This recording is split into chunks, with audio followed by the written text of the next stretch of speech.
Hindi raw uurungan ni Vice President Jejomar Binay at ng kanyang pamilya ang hamon na sumailalim sila sa lifestyle check.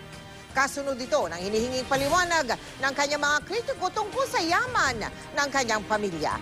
Nakatutok si Ruth Cabal.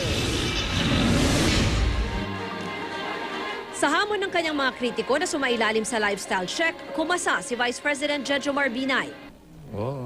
Anytime. Lifestyle check. Taon-taon kasama yun sa din pinagdadaanan namin. So, wala naman bago ho doon. Bago na lamang ang pagkaka-intensify. Ang aligasyon kay Binay ng United Makati Against Corruption o UMAC, tila di raw tugma sa sweldo bilang mga opisyal ng gobyerno ang yaman ng mga Binay. Yung mga pinag-aaralan pa, yung mga dummy, yung mga repetitive use of the names to hide the ownership, it may be a separate case, no? Kasi under the law, if your assets are more than what your income is, then that is forfeitable property. Hindi direktang sinagot ni Binay kung totoo ngang mayroon silang 400 ektaryang lupain na una nang binanggit ni Atty. Bondal. Yun ang ayon sa kanya. Yun ang sinasabi kong kasama yun. Para yung sa cake yun. Yung cake na yun, ilang beses na sinabi yun. Kaya lang binibigyan ng ibang dating, ano? Yung halagang ginawang, yung 300 ginawang 1,000.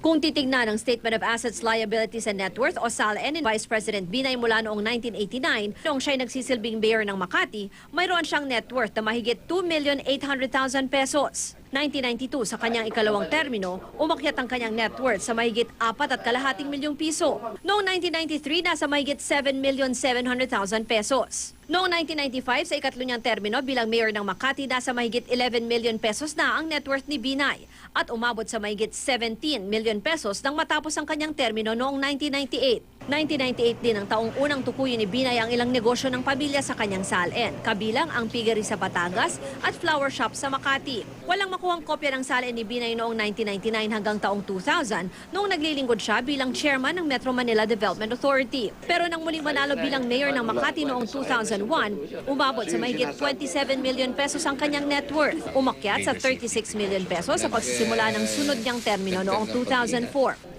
At umakyat ulit sa 42 million pesos nang muli siyang manalo noong 2007. Noong 2008 nang ideklara ni Binay ang 11 real estate properties na umabot ang halaga ng 18.4 million pesos. Taong 2010, umabot na sa mahigit 58 million pesos ang net worth ni Binay nang mahalal siya bilang Vice President. Bahagya naman itong bumaba noong 2011 sa mahigit 57 million pesos. At sa huli niyang SALN nitong 2013, iniulat ni Binay na mayroon siyang net worth na mahigit 60 million pesos. Naipaliwanag na nga namin yun. Hindi nga ako nakatikim ng suspinde. Hindi nga ako naparusahan.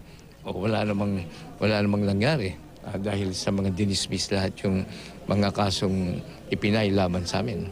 Maging ang anak ng biseng si Senator Nancy Binay, handa raw ma-lifestyle check. Paulit-ulit na ginagawa yan sa pamilya ko dahil nga gusto nilang ipitin. Ang sinasabi po ni Atty. Bondal na meron daw po kayong 400 hectares sa Cavite. 400 hectares. Parang 7 blocks. Ay, di ba saan kaya na naman niya hinula yun? Ang ombudsman ang nagsasagawa ng lifestyle check sa mga opisyal ng gobyerno kung makatatanggap ito ng ebidensya tungkol sa umano'y di maipaliwanag o nakaw na yaman.